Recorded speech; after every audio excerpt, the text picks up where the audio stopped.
और एक uncertain global environment में अब सबसे बड़ा सवाल ये है कि भारत ग्रोथ को सस्टेन कैसे करेगा, साथ ही फिस्कल डिसिप्लिन और लॉन्ग टर्म स्टेबिलिटी को कैसे मेंटेन करेगा, क्योंकि हर ग्रोथ स्टोरी की असली परीक्षा प्रेशर के समय ही होती है। आज चैलेंज सिर्फ तेजी से ग्रोथ करने का नहीं बल्कि सस्टेनेबल, रिस्पॉन्सिबल और स्ट्रैटेजिक क्लैरिटी का है। बिल्कुल Deepali, fiscal discipline, capital allocation और मैक्रो इकोनॉमिक स्टेबिलिटी जैसे मुद्दे विकसित भारत 2047 की जर्नी को उतना ही शेप करेंगे जितना एंटरप्रेन्योरशिप और इनोवेशन करेंगे। इसी बड़े इकोनॉमिक रोड मैप को एक्सप्लोर करने के लिए मैं इनवाइट करना चाहूंगी secretary department of economic affairs Anuradha Thakur ji वित्त मंत्रालय में डिपार्टमेंट ऑफ इकोनॉमिक अफेयर्स की सचिव है, 1994 बैच की IAS ऑफिसर है, लंदन स्कूल ऑफ इकोनॉमिक्स से डेवलपमेंट इकोनॉमिक्स की पढ़ाई की है और अभी ईरान वॉर की वजह से बैलेंस ऑफ पेमेंट, रूपी डेप्रिसिएशन, इन्वेस्टमेंट जैसे मोर्चे पर जो चुनौतियां पैदा हुई है उससे भी निपटने की जिम्मेदारी इनके विभाग पर ही है। Ladies and gentleman, please welcome Anuradha Thakur with a huge round of applause. और इसी के साथ मैं अनुजी को भी आमंत्रित करना चाहूंगी उनके साथ। जोरदार तालियां दर्शक एक बार फिर से।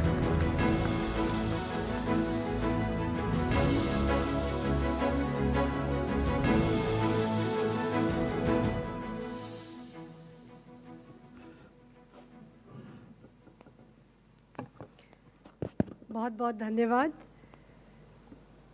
CNBC का for offering me the stage.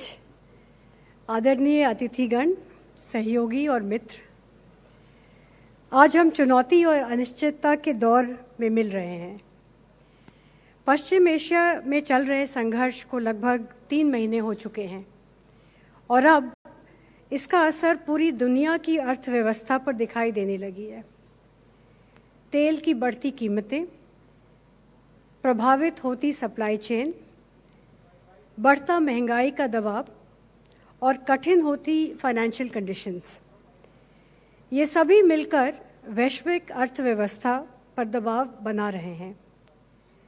दुनिया के कई देश में व्यापारिक गतिविधियां धीमी पड़ रही हैं। Sentiment is softening, inflation is rising. ऐसे समय में सेंट्रल बैंक्स के सामने भी चुनौती है, एक तरफ महंगाई को नियंत्रित करना और दूसरी तरफ विकास की रफ्तार बनाए रखना। यह भी देखा जा रहा है कि ग्लोबल फाइनेंशियल मार्केट्स में अस्थिरता बढ़ी है। बॉन्ड यील्ड्स ऊपर गई हैं। इमर्जिंग मार्केट्स में कैपिटल फ्लोज ज़्यादा वॉलेटाइल हो रहे हैं और दुनिया की अर्थव्यवस्था के स्थिर विकास का रास्ता पहले से ज़्यादा अनिश्चित लग रहा है। और ऐसा भी नहीं है कि वैश्विक चुनौतियां जल्दी समाप्त होने वाली हैं। ऐसे माहौल में भारत भी पूरी तरह से विश्व से अलग नहीं रह सकता है, क्योंकि आज भारत वैश्विक अर्थव्यवस्था से पहले की तुलना में और अधिक जुड़ा हुआ है। लेकिन हमें यह भी देखना है कि इस चुनौतीपूर्ण दौर में we have entered 26-27 with a more stable macroeconomic foundation than during previous episodes of global turbulence. वित्त वर्ष 2025-26 में भारत का GDP ग्रोथ रेट at 7.6% लगातार तीसरे वर्ष में 7% से ऊपर रहा और इस वृद्धि को डोमेस्टिक डिमांड, कैपिटल इन्वेस्टमेंट और सर्विस सेक्टर का मजबूत समर्थन मिला।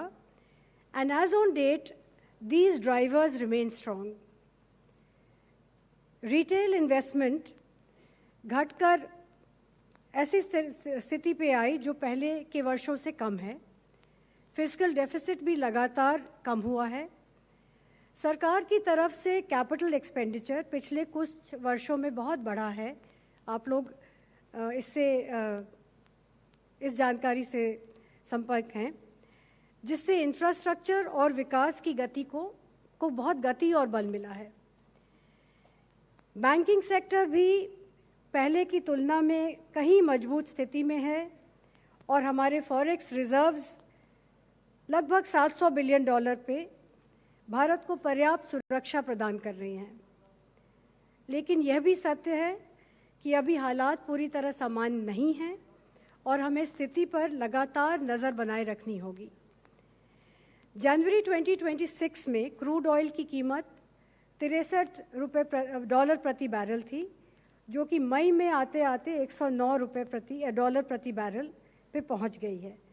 जैसा कि हम जानते हैं, भारत अपनी ज़रूरत का अधिकांश क्रूड इंपोर्ट करता है, इसीलिए इसका सीधा असर महंगाई, करंट अकाउंट डेफिसिट और गवर्नमेंट फाइनेंसेस पर पड़ता है। इसी तरह फर्टिलाइजर्स, मेटल्स और अन्य इंडस्ट्रियल रॉ मटेरियल्स की कीमत में भी वृद्धि हुई है, जिससे उद्योगों पे भी अक्रॉस सेक्टर्स कॉस्ट प्रेशर बढ़ा है। अब इसका असर आंकड़ों पे भी दिखने लगा है। होलसेल प्राइस इन्फ्लेशन अप्रैल 2026 में 8.3% पर पहुंच गया है, जो कि कई महीनों में सबसे ऊंचा है।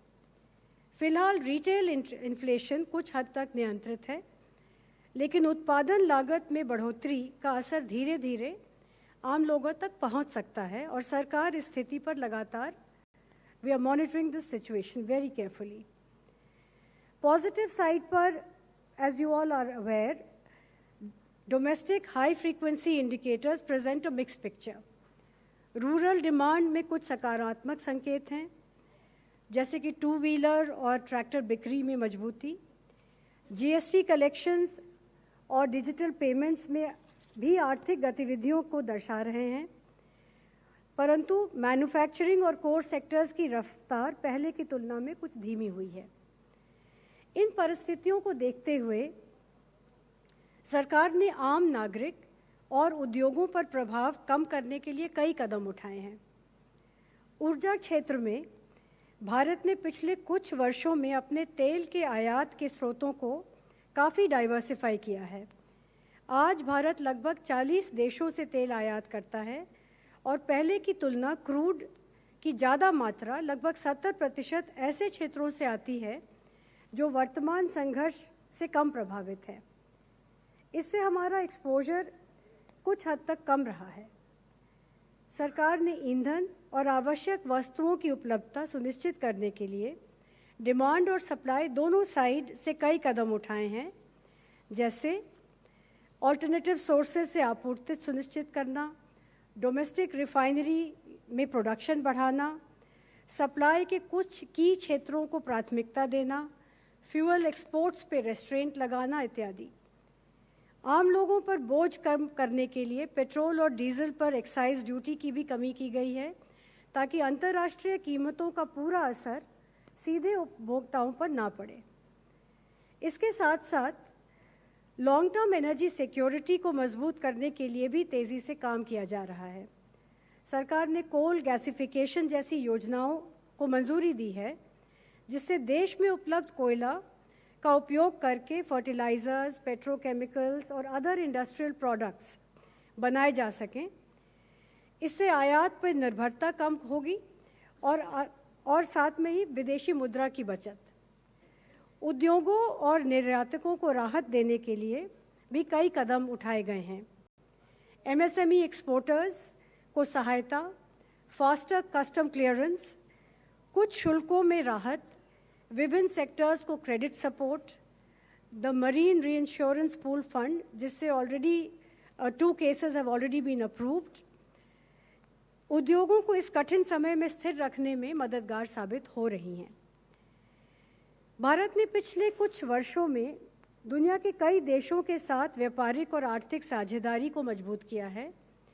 यूएई, ऑस्ट्रेलिया और यूरोप सहित कई देशों के साथ समझौते भारत के लिए नए बाजार, नए निवेश के स्रोत और व्यापार के अवसर खोल रहे हैं।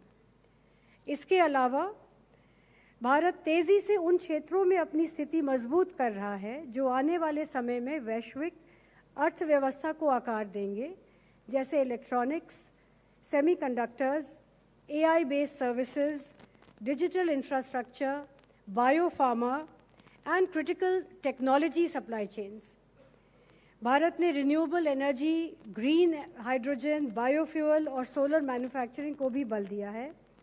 यह केवल वर्तमान संकट से निपटने के लिए नहीं बल्कि आने वाले वर्षों में ऊर्जा सुरक्षा और आत्मनिर्भरता को मजबूत करने की दिशा में बड़ा कदम होगा।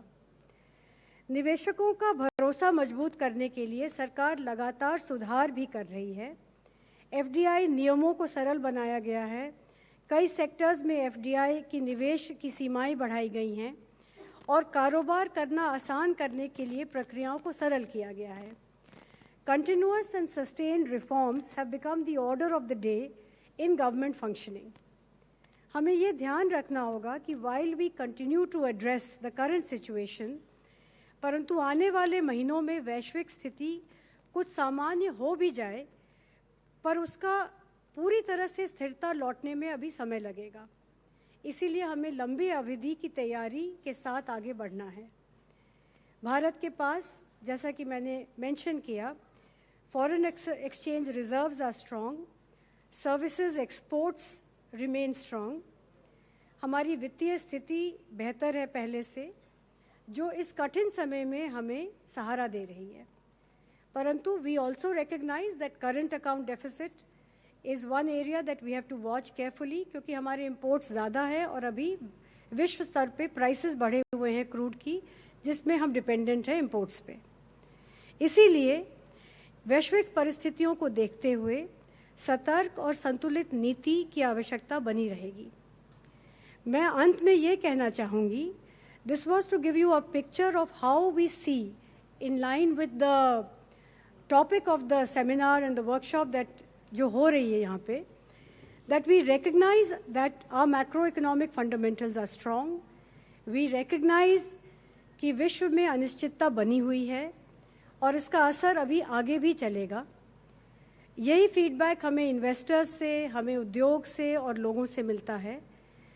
तो ऐसे समय में हम सतर्क, continuously we are alert, we are alive to the situation, we recognise our strengths, we recognise कि हमें कहाँ कहाँ कार्य करना है।